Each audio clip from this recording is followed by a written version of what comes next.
Oh, hello. Hopefully you can hear me, and hopefully I'm not shutting your ear off, which tends to happen a lot with me. This is another edition of Ask Gallant Anything. I'm sorry I didn't do one last week. I wasn't really sure how to address everything, because there was a lot going on last week. This week, there's even more going on, and you're probably asking yourself, "Pa, why are you being a coward? Why can't you just say what's going on?" We'll get to that in a second. I do have a question going forward about this. I want to know what time you guys want me to do this. I had thought to myself, okay, I could do this Friday right after the show, maybe at 11 Pacific time. And I'm also thinking about my people in Houston, who I love, and I hope you guys are doing well. It was very cool to see these 60,000 people marching for George Floyd the other day. I want to know if this is a good time for you. So it's 8 o'clock Central Time. It's basically right around the same time that I used to be doing Ask Gallant Anythings for Gallant at night on 610. And for people in Seattle, is 6 o'clock a good time? I feel like now it's a good time, but I'm wondering about going forward if that's going to work out. If you want to watch this live. As far as after the fact, we might turn this into a podcast. Honestly, I have no idea what I'm doing, but I just felt to myself, I want to do something where I can still talk to my old listeners, but also welcoming in my new listeners here in Seattle to what I'm all about. Hawaiian shirts on Friday, Tropical Shirt Friday, or Florida Shirt Friday. Call it whatever you want. We're going to answer a lot of your questions. There have been some great ones already. But I want to start off by talking about something that we spent a lot of time talking about this week on Danny and Gallant, and something I'm really proud of what we did. First off, just by listening. I loved what Ray Roberts had to say from a standpoint of it moved me so much to the point it made me tear up. If you haven't heard what Ray Roberts, the former Seattle Seahawk, had to say on our show about his experience as a black man in America, you need to listen to it. Because I think that perspective is a valuable one. Much like I think the one that Nate Burleson showed on Good Morning Football is a valuable one as well. I don't want to be divisive, and I realize that during a time like this, it is so easy for things to end up that way. It sucks, doesn't it? I mean, I don't know if we ever, in our country's history, have had the ability to sit down with somebody else and ask them why they feel differently than us. I know that now we have a way to do it via social media where it's the most impersonal way possible and everyone just acts rude to one another.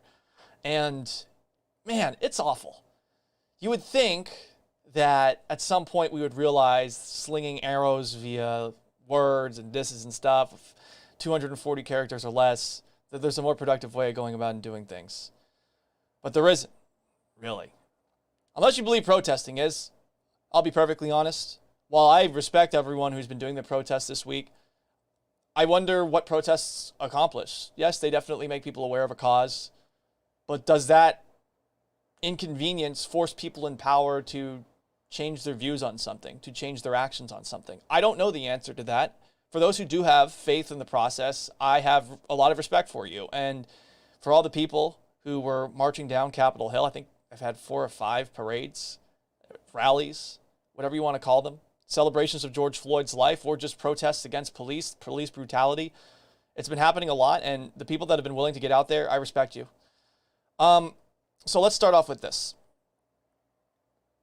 We talked a lot about athletes this week. We talked a lot about athletes' perspectives this week. I wrote a column about it for 710sports.com. And we're talking about what they have to say during a time where our country is probably as angry as it's ever been. It's not just because of a pandemic, but obviously because George Floyd was murdered by a police officer. There's no other way to look at it. Just from that standpoint, if you watch the video, he had his knee on the back of his neck for like 8 minutes, and he was out for at least 5 of them. It should not have happened like that. Someone should have stepped in, one of those other police officers. They didn't. But because of that, we've reached a boiling point, a tipping point, I'm not sure, and I don't know what it's going to lead to, but I was amazed by the amount of players in the NFL who came out in incredibly strong and vocal solidarity. And you got to give them a lot of credit. I know that 4 years ago, they didn't feel that they had the power to do it. And given what happened to Colin Kaepernick, I can sort of understand why. But players have been flexing their vocal muscles this week, and I respect them for it because they have a perspective. I know a lot of people are thinking right now, oh, Paul, you're talking about athletes, you're talking about millionaires, you're talking about coddled people. You're talking about people that have no ability to really understand what's going on in our country. And that's a funny thing, because are you more informed than them? Am I? Who's more informed on anything, to be perfectly honest?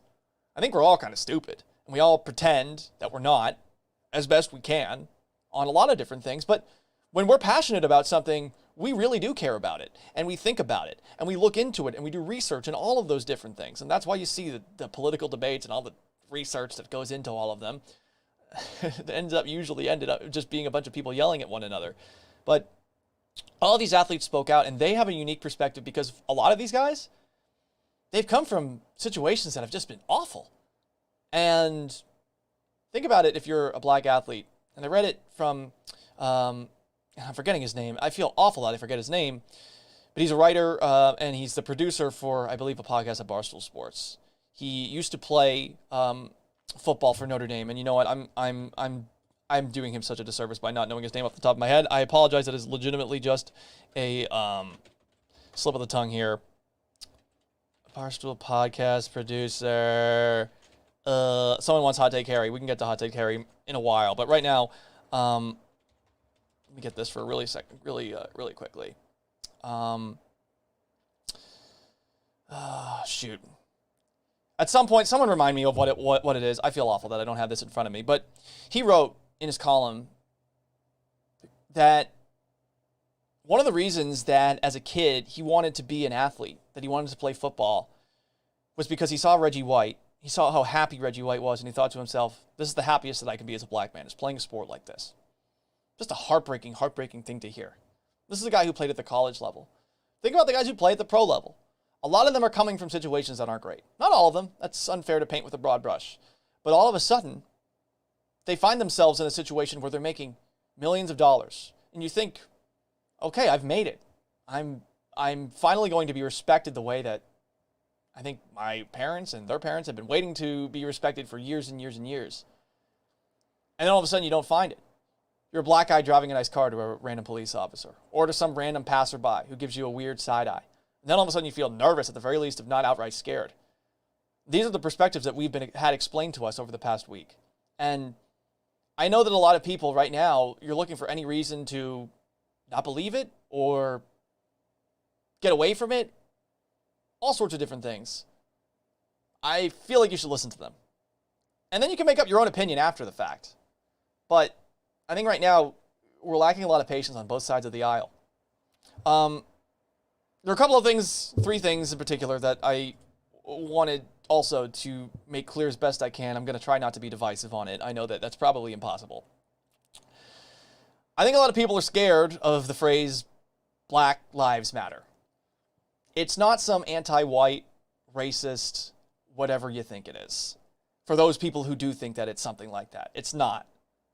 I know that if you look at the words, it maybe implies that only black people matter, and that's why you're saying all lives matter in response. I'm just going to say stop, because of all the perspectives that I've heard this week about how that's not the point. This is the point. Black people are tired of this shit. Brutality, deaths, and we're in the perfect and kind of environment right now with COVID-19 and pandemics and the economy not being great, people not being jobs, for everyone to get angry when they see something that's just patently wrong, that shouldn't happen. Like George Floyd getting killed for no reason. That could have been anyone. Anyone. At least per the perspective of the average black person in our country. That's what's been shared with me this week. So, think about that. And I understand that people think about George Floyd, and the guy does not have the best track record. You can look it up if you want, but I feel like if I do, I'm going to distract you from the point. Okay, he was high on fentanyl, like Laura Ingraham brings up. Okay, he had a counterfeit $20 bill. He didn't deserve to die, but he died. And I think we all are in agreement that what that cop did was messed up. So, when you hear the phrase Black Lives Matter, it's because they hate hearing explanations for random deaths for random people. Saying, oh, well, he had fentanyl on him. Oh, he sold drugs in the past. oh, he did something horrible back in the day. In that moment, he had a counterfeit $20 bill, and he was high out of his mind, apparently. What did either of those two things have to do with him needing to die? Nothing. So that's why that phrase exists, because until all lives matter, black lives to them, they don't matter in this country. That's what they're trying to get across. And I realize that's divisive, and I realize that that's going to rub a lot of people the wrong way, but that's what they've been going for. And I don't think that's too hard to understand when you really put some thought into it. But I know some of us aren't going to. And look, if you're sitting here right now saying, all right, bleep off Paul, fine, I can't help you. I'm just trying to explain what the saying is, and you can make your own belief based off of that. But when you hear people after the fact having random facts brought up about them, as if it's a way to like dismiss that this person dying wasn't that big of a deal.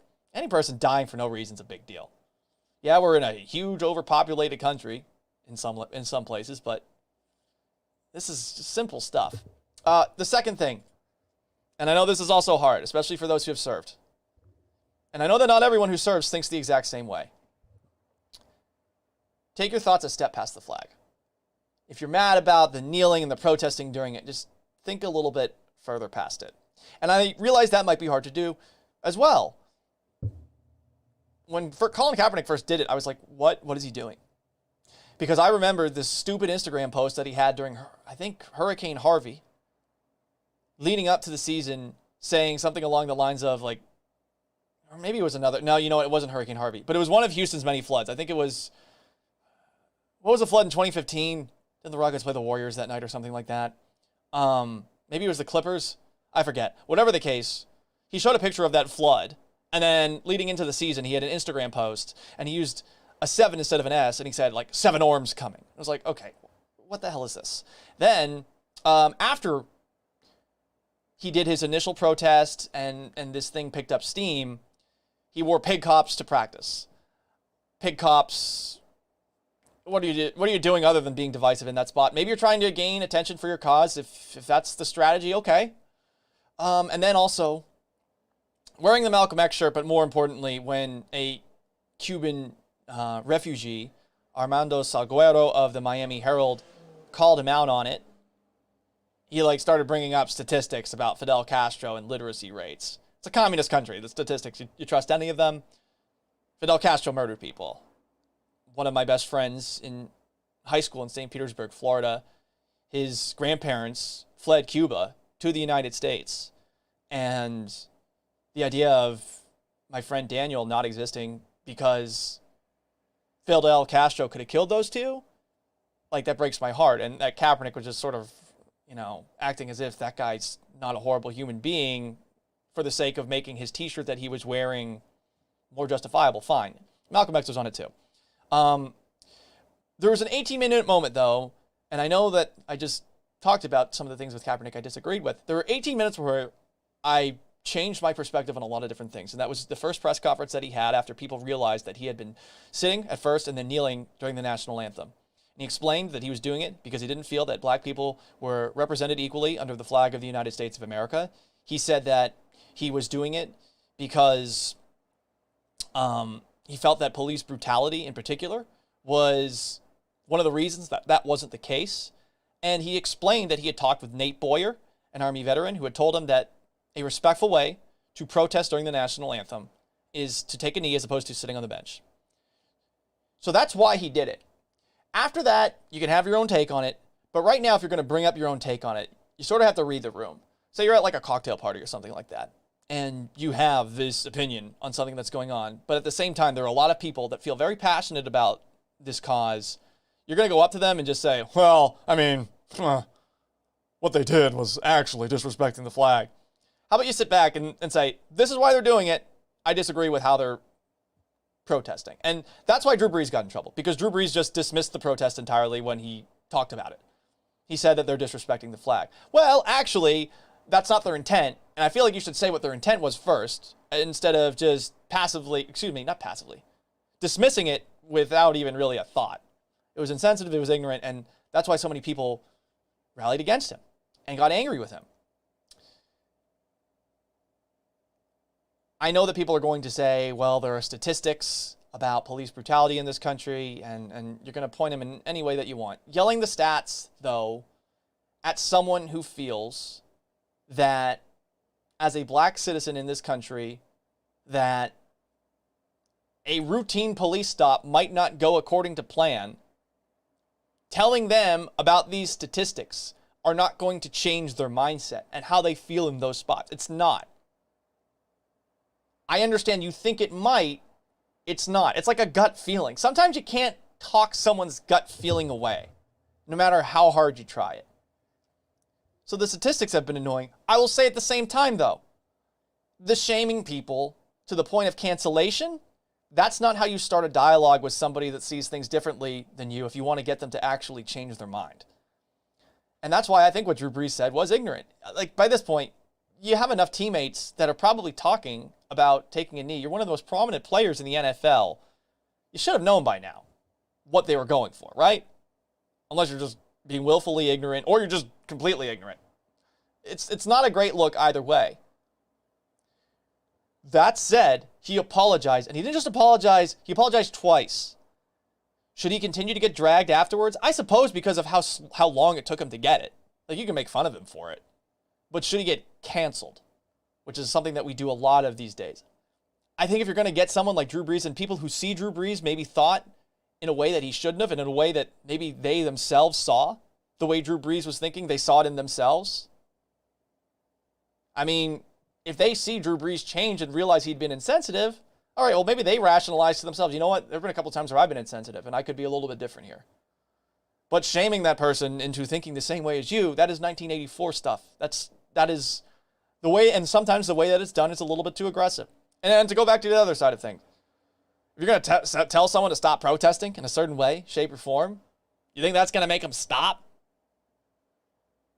You think telling someone who's making fun of you to stop doing it, that person's going to stop making fun of you? Like, that's not how human psychology works. If you tell someone, oh, that what you're doing is wrong, whether you're the president or just some random person, that is not going to make them all of a sudden, like, see your side. They're going to be like, oh, yeah, I was wrong. Like, that's not how it works.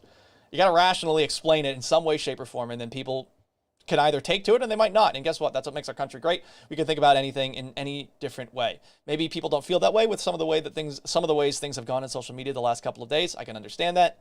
But I just wanted to get those things off of my chest and explain them in as a non-divisive way as I possibly can. I hope that made sense to you. I hope that maybe someone there, I convince you to think just a little bit differently. I'm not trying to change the world or anything like that. I just feel like we can have a healthy conversation about stuff like this. We need to. God, it sucks right now. I can't even go to a bar.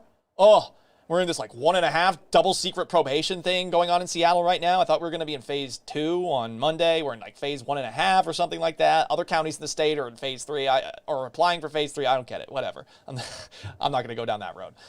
Okay, the NBA's back soon. Sounds like it's going to start at the end of July.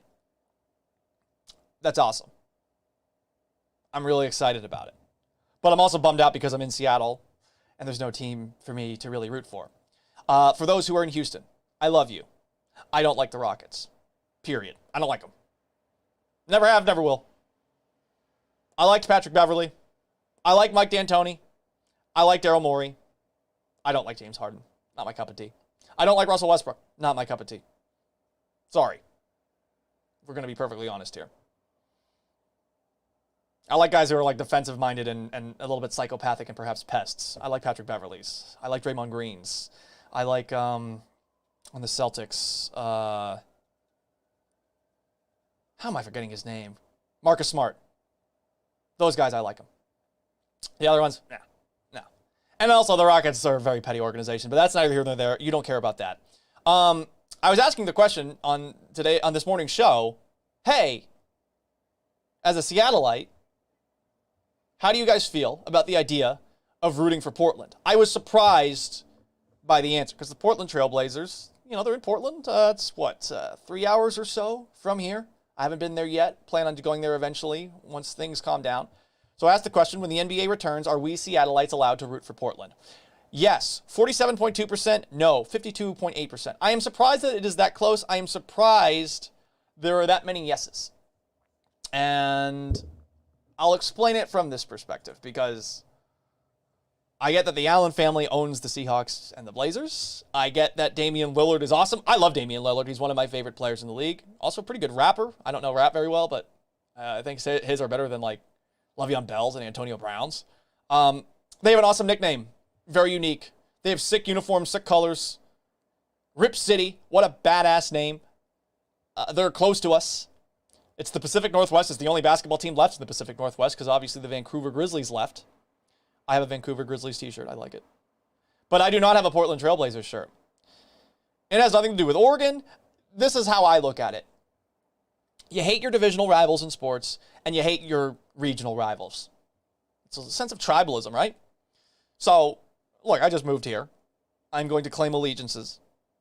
I get that the Seattle Supersonics don't exist anymore. It bums me out. But I'm not going to root for the Portland Trailblazers. They're from Portland. Like, that would be, for me, someone who spent the first 14 years of his life living south of Boston, Massachusetts. That would be like me rooting for New York or rooting for Philadelphia. Now, in the case of Philadelphia, you can maybe rationalize it because I have some family from Philadelphia. But when a Boston team beats a Philly team, the Boston team talks trash to the Philly team, and vice versa.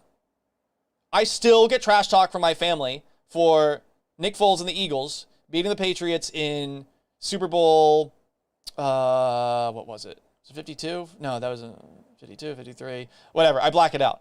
But I still get crap from my family for that Super Bowl and how it went down. Even though the Patriots beat the Eagles in Super Bowl 39, a Super Bowl that I went to, and they've also won like 6 Super Bowls. Still get crap from my family from Philadelphia for it. Because of that, I hate all Philly teams. And I hate all New York teams too. I hate them. Anytime a team from Boston lost to a team from New York, I wanted to scream. I would be angry for the rest of the day. I remember there was a game in 1997 where the Patriots lost to the Glenn Foley-led Jets, who ended up being pretty good that year. I think that was the first year that Bill Parcells was coaching. I was irate for the rest of the week. Losing to the Jets, the worst. Losing to the Giants, also terrible. Guess what? Happened in 2 Super Bowls. Not fun. But this boils back to, if you live in an area that's near a couple of other big cities, screw those other big cities. Portland Trailblazers, sorry, don't like you. Boo. Vancouver Canucks, I already didn't like them. I think they're a soft hockey team, historically. I'm not rooting for them either. The other places I've lived. Tampa Bay, there isn't really that kind of heated feeling towards anybody else. And the same thing with Syracuse, New York. It's a college sports town. A little bit different, especially because there's really only one college in New York of consequence in college athletics. It's Syracuse. Basketball and to a lesser extent football, but they're probably the only normal football program in the state, because the other one is Army. And yeah, I picked my nose. Got a problem with it?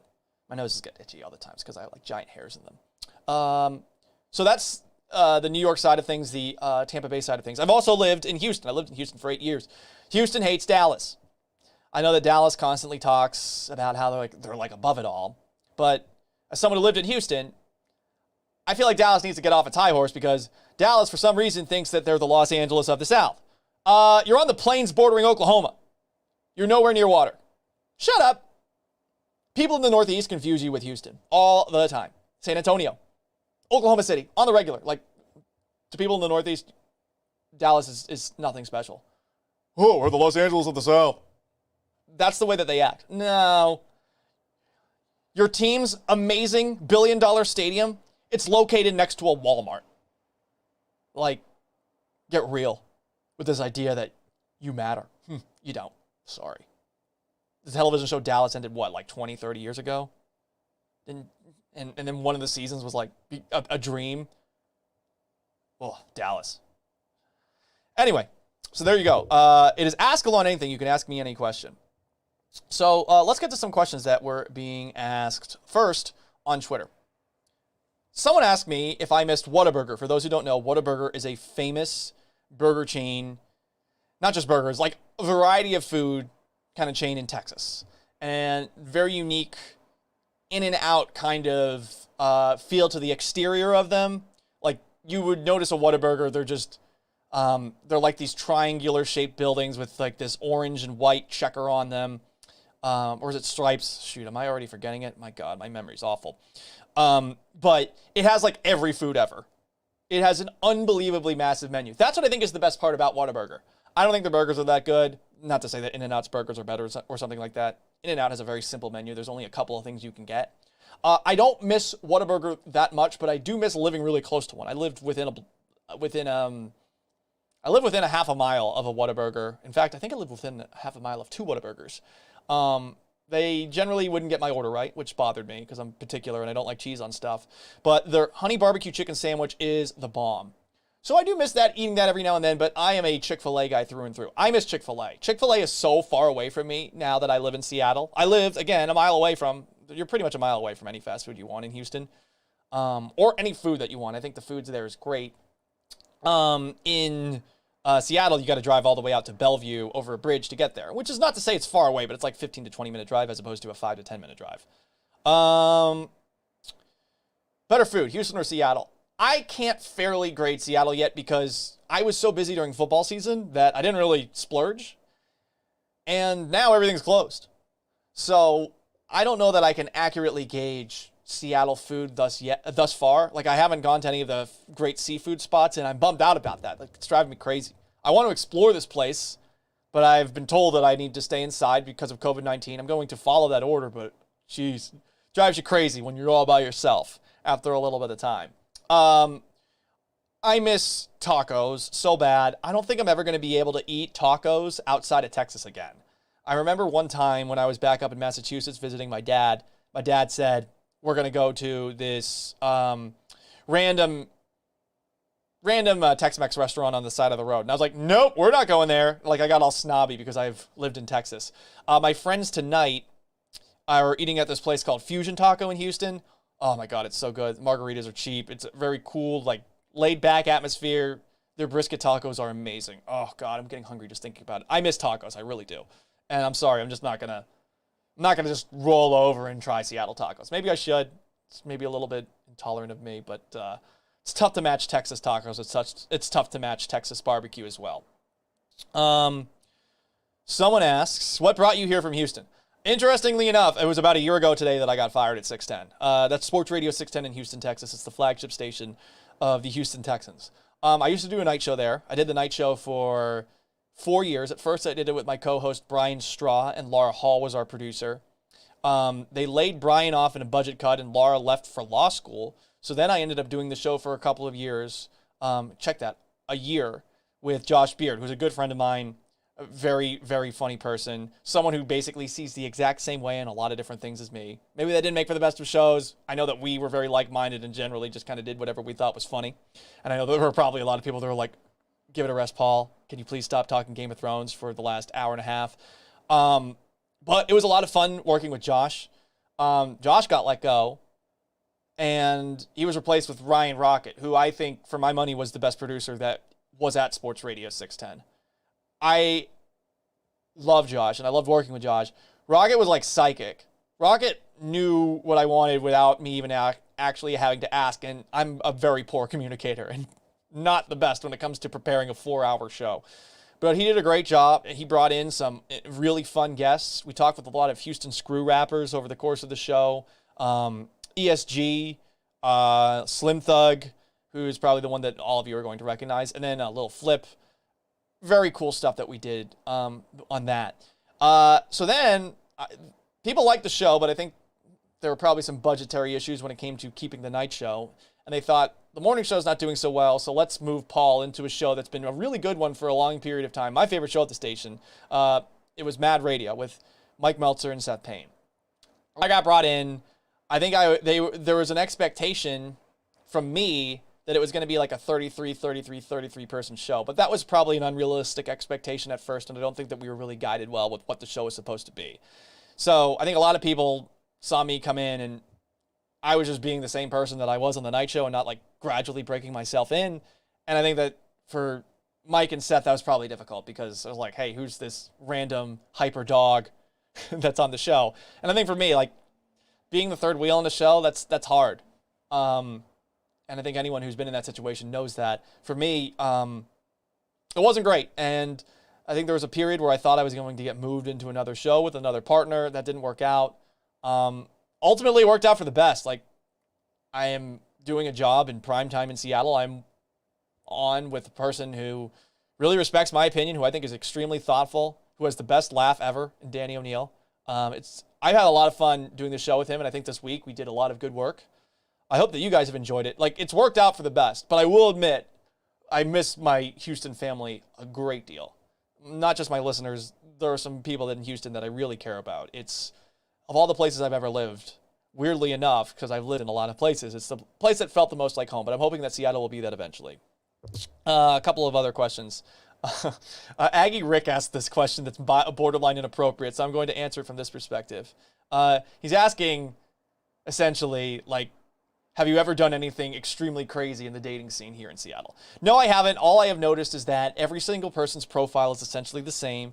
You're going to see a bunch of pictures of them out in nature.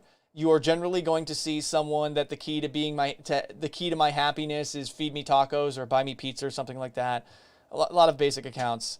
Right now, I think the big thing is a lot of people right now don't trust other people, and they're not 100% sure if someone that you meet via this is worth like meeting up in person, especially if there's the risk of potentially getting COVID-19. And I think here people are a little bit more freaked out by COVID-19 than they are in Texas, clearly. What else do we got? Thoughts on the Mariners draft predictions. Really amped for our slot in this one. So that comes on the heels of a couple of pieces that Brandon Gustafson, who I think knows baseball really, really well for our station, used to play baseball, by the way, little college baseball. He is much better to ask about that than me. I'll be perfectly honest. I think for the Mariners, I got to watch them play before I can make some real judgments on what this team is. I've heard a lot of good things in meeting the team in spring training. I think there are a lot of reasons for optimism.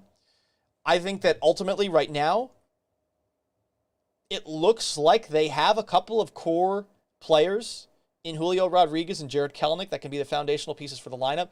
Now the question is, can a guy like Logan Gilbert, can he be the ace of the rotation? And is there somebody else that you can maybe find as a pitcher? I guess if I had to pick between a pitcher and a positional player at the top of the draft, and the Mariners have the 6th pick, I think I want a pitcher. I want somebody else, because I want this team to develop into some sort of three-headed monster. Washington did not have a good season last year, but because they had the pitching rotation that they did, that's why they were able to ultimately beat Houston and get to the World Series and play Houston. Did you consider quitting the show this week when Danny, Lydia, and Jess all claimed that imitation banana flavor, like banana Laffy Taffy, was shudder good? No, I didn't. I don't really have a taste on that. I guess I've never had banana Laffy Taffy. What's the best meal that you've had in town so far? I'm not going to lie. I eat at Mighty Donuts a lot. The Raspberry Riot donut is amazing. And I've become a bit of a donut fiend since I moved here. The donuts here are ridiculously good. I don't know why, but they are. They're better than Donkey's up in Boston. I know people in Houston will push for, I think, Shipley's and some other places. Seattle's got amazing donuts to the point where I feel like I've never had donuts this good. Where have I eaten that really jumps out? That's the problem. I am not the best splurger when it comes to going out by myself. I need to change that. And I was planning on changing that, and again, all this crap happened. If there were a battle royale between all 710 hosts, Lydia, me, Danny, Tom, Jake, Stacy, Bob, Jim, Dave, Jessamine, who is most likely to fake an injury at the start and back out of the action? I feel like the person that I know best, and just based off of watching a video of her trying to run, I feel like Stacy would want out immediately. Stacy don't want none of that action. There was a video that was posted of Stacy running down the hallway with a helmet. I feel like things would not go so well for her in the battle royale. She's also a little small, so I feel like Stacy knows better. I feel like Stacy would get out. Sorry, Stacy. I don't think I would last much longer, to be perfectly honest. I think Jess or Dave is going to win. Yes, over Bob, the MMA guy. Because I feel like Jess or Dave, one or the two of them, I don't know, there's just an edge to them that you can't really explain. What's the appropriate length for sideburns? Well, if you have a beard like me, it has to connect. Gotta connect. Doesn't connect, it looks weird. Don't get a chin strap. That's my other rule for sideburns. Chin straps look awful. What are you doing? What is wrong with you? If you do like mutton chops, I don't know how long you can get away with it. Elvis, sideburns as well. You're going to look like a bit of a tryhard no matter what. So be careful. Have a beard that it can connect to. Question 5 from the same person. What's an impression you had of Seattle before you moved here and your experience has shown that was not true? It does not rain as much as people thought it claimed it does. It's like mist. It doesn't come down hard like Texas rain, torrential. Florida rain comes and goes, but when it comes down quickly. And there's thunderstorms every single day. Seattle rain is like this mist that just sort of hovers in the air. You don't really need an umbrella for it. Paul, you need to talk more about Letterkenny on your show. I'm assuming you're a fan because whenever you ask a question during Blue 42 to Michael Bumpus or to Brock Heward, you started off with, how are you now? Yeah. Letterkenny, it's on Hulu. It's a great show. It's basically the Canadian version of Always Sunny in Philadelphia. If you're looking for something to binge, watch it. It's a little bit different, not exactly the same, but it's the same general vibe. It's a town in Canada, and it's like divvied up between the Hicks, hockey players, and I forget what they're called, like the skivs. They're like people, like junkies, like they do drugs. Just a bunch of ridiculous characters. It's really fun. All right, other questions. Now we're getting to the Periscope. We're getting to the Facebook. Randy, my cat's playing with a box right now. Hey! Hey! All right, she stopped, I think. Are the Seahawks wasting Russell Wilson like the Mariners wasted Felix? That is so dumb. I'm tired of this. Like, it's a good team. It's not a great team, but it's a good team. Like, the idea that they're wasting him. They had this great defense. All of a sudden, everyone on that defense got old. You're not just going to be consistently dominant throughout 20 years. Like, that's a misconception with the Patriots. The dynasty and this length of time that they've been relevant, yeah, incredible. Like, they haven't had a losing season since 2000. But there were years where they weren't good enough. 2005, not good enough. 2006, they were lucky to get to the AFC Championship game with that win that they had against San Diego, who was the best team in the AFC that year. They weren't good enough that year. 2007, they were awesome. 2008, Brady gets hurt. They weren't good enough. 2009, the next year, that was the worst team that they had. 2010, they went 14-2, and they got their asses kicked by the Jets in the first round of the playoffs. 2011, defense not great in 2010 or 2011. 2012, it's more of the same. 2013, not great either. Then 2014 happens, and they beat the Seahawks, and all of a sudden, like, everyone's like, wow, look at this defense. Like, you have to look at it from the long-term perspective. The Seahawks are not going to be the best team in the NFL every single season. So think about it from the rational perspective, and then think you have to reload a defense that was able to find guys at the back of the draft. I understand that you want to have, like, the most amazing scout in the world and general managing staff in the world, and you might have that in John Schneider, but it is such an inexact science in the draft. And to expect to find Richard Sherman in the 5th round, Cam Chancellor in the 5th round, or all these guys that they found, Brandon Browner from the CFL, that's a once-in-a-generation safety with the 10th overall pick in Earl Thomas or whatever he was. Like, replacing that secondary, the Legion of Boom, that does not happen overnight. And while Russell Wilson is improving and has some, I think, solid pieces offensively around him, maybe not the greatest offensive line, the defense is rebuilding. It's a team game. I don't like this idea that Russell Wilson's being wasted. I think that they've given him tools, but it's really hard to maintain when you're a defensive-oriented team. They went to 2 Super Bowls. They should have won the second.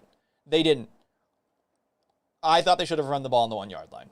I know a lot of people probably feel the same way. You can bring up all the numbers and all that stuff and the personnel in the package and other situations over the course of the season. But I knew as a Patriots fan, I was terrified of them running the football up the middle. They passed it. They threw an interception. I lost my mind. What else? Boop, boop, boop. Hi, Brandon. I miss you too, buddy. What else do we have? Mick Martinez wants Hot Take Harry. I guess I can bring it back. Here's the thing. I posted a couple of them, and I don't think anyone got it. And I am someone who has not the greatest of self-confidence. I know it probably comes off as different. No, I feel like I need self-confidence. Since nobody got it, I was like, well, this sucks. No one's watching it. I put a disclaimer like in South Park at the very beginning of it. Someone watched it and was still asking me, "Are you serious?" No, the point of Hot Take Harry is that like this is what I imagine like bad sports talk radio to be. What else do we have? Christopher Otto says root for the Sixers in the playoffs. You kidding me? No. Ew. Ben Simmons can't shoot threes. Robert Gutierrez says, come back to H-Town. It's opening up down here. I am going to be back in Houston at the end of the month. I know that's going to rub some people the wrong way. Here's what I'm going to say to them. When I'm here in Seattle, I don't talk to anybody. I don't see anybody. I'm losing my mind. I feel like I'm owed a little bit of me time, especially since I've had to cancel a bunch of stuff. Not that anyone else hasn't had to. And I mean, oh, wow. Cake eater Paul. Oh, you can't go on vacation. There are people without jobs. There are people protesting in the streets because they feel like there's a chance that they might get randomly murdered. Like, I get it. I have a lot of privilege. But at the same time, like, can I enjoy some of that? Come on. Can I go on a vacation? Can I go to a place that has opened up? So I'm going to be there for a little bit. Brian Jackson asks if I've ever seen Portlandia. Portland can have a little love. Portlandia was funny. I watched a skit last night with Fred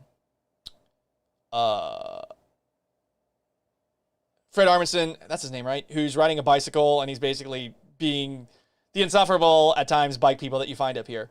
They don't seem to obey the traffic laws that they're supposed to. Like, they don't come to a complete stop at stop signs. I get it. It's difficult to stop and go again, but that's what the stop sign's for. What if you just roll through, and all of a sudden you get slammed by a car? It's not to say that bicyclists don't have a place on the road, but some of you guys are obnoxious, and those obnoxious people, I think, make it a bad experience for everybody else. Brian Jackson says my opinion on Dallas sounds personal. It's not personal. Like, I just don't understand why Dallas thinks so highly of itself. Again, you're Oklahoma. Like, gross. Ugh. You're near Arkansas. Same thing. Like, Arkansas is a beautiful country. Everything else about Arkansas. And I have irrational dislikes of random places. I don't like Tennessee. Not just because they stole a football team and because their football fans are idiots. Yes, you heard what I said. Idiots. You don't know what football is. You thought Ryan Tannehill was a good quarterback at the end of last year. Oh, did you watch the AFC Championship game and how little he did in that game? That was all Derrick Henry. You don't know what you're talking about. You thought Marcus Mariota was good. Stop. Tennessee football is never coming back. Stop. You don't know anything about football, and you don't understand even college football, so just stop. Just stop. Oh, God, I can't stand them. I've never been to Nashville. I would like to go some point. I guess I'm going to have to, like, curb that opinion a little bit when I go there. I can't just walk around saying, yeah, the Titans suck. Yeah, the Volunteers. What have you guys done in 25 years? Oh, yeah, nothing. Like, that's probably not going to work out so well. Whatever, that's how I feel. Do you miss Tex-Mex food? Yes. Shipley's or Krispy Kreme? Shipley's. Tommy Nairn says, I missed the podcast. Well, we might have some version of the podcast up in the future. Again, part of it is I got to feel like I've got my own bleep together in terms of knowing Seattle sports. Making progress. Right now, not a lot's going on. But I don't want to overextend myself because I have done that in the past. And that's going to be difficult. Ooh, this is a tough question. What did you think about the Astros sign-stealing scandal? I think they cheated. I also think the Red Sox and Yankees and Dodgers cheat. I don't know the extent to which those teams do, but I really think that this sign-stealing scandal was rampant across baseball, and I base it off of the 2017 World Series. If you talk to anybody who pitched in that series, everyone was paranoid about sign-stealing. I think it's weird that Carlos Beltran goes to the Yankees. The Yankees don't get any punishment or even looked at. I think it's weird that Alex Cora goes to the Red Sox and the Red Sox don't get any punishment. I think there's a lack of consistency, and I don't believe that the Astros were the lone actors. I do think that they went above and beyond in terms of the depths that they sunk to make the team better, and I'm not denying that it was cheating at all. It's worse cheating than Spygate was, to be perfectly honest, because Spygate did not provide an in-game advantage. Technology did not allow for it. This did, even though there were trash cans involved. Sweet background. Yes, that is the Batcave. I'm going to try to have a weird background every single time. Patty Henwood-Smith. Hi, Patty. Patty and I used to do a TV show. It was called Just Saying. It was fantastic. Basically, I would just yell loudly in Patty's ear. Patty would roll her eyes at me. But it was really fun. I miss Patty. Patty, I miss hanging out with you. It was a great time.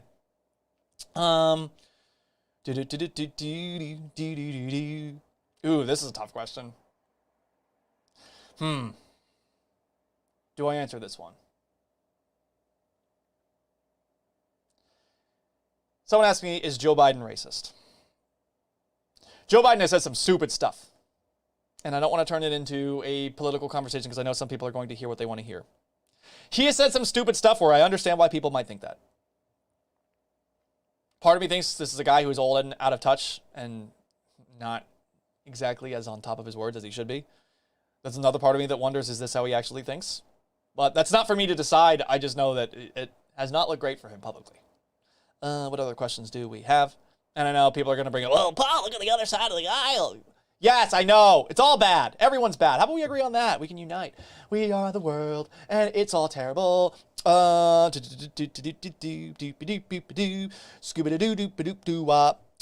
Browner was so underrated. He was the second hardest hitter on the team after Cam Newton, in my opinion. Yeah, there's this really funny video that I watched during the Fail Mary game where he basically just beat the hell out of Greg Jennings on a play.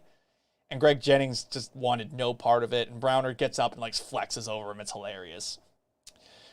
Cynthia says that I really enjoy your Seattle show. Thank you. I hope that I'm here for a long time too. I really have enjoyed it thus far. What are you most excited about with a new hockey team coming next year? Hockey is the best sport to watch in person. Period. End of story. It is the best. In person, way better than watching it on television. You can barely see the puck when you're watching it on television. That's what I'm most excited about. I hear that we are going to get a team nickname soon, and that'll be cool too. I want sports to return. By the way, I like hockey more than I like baseball. I just haven't lived in a city with hockey in a while.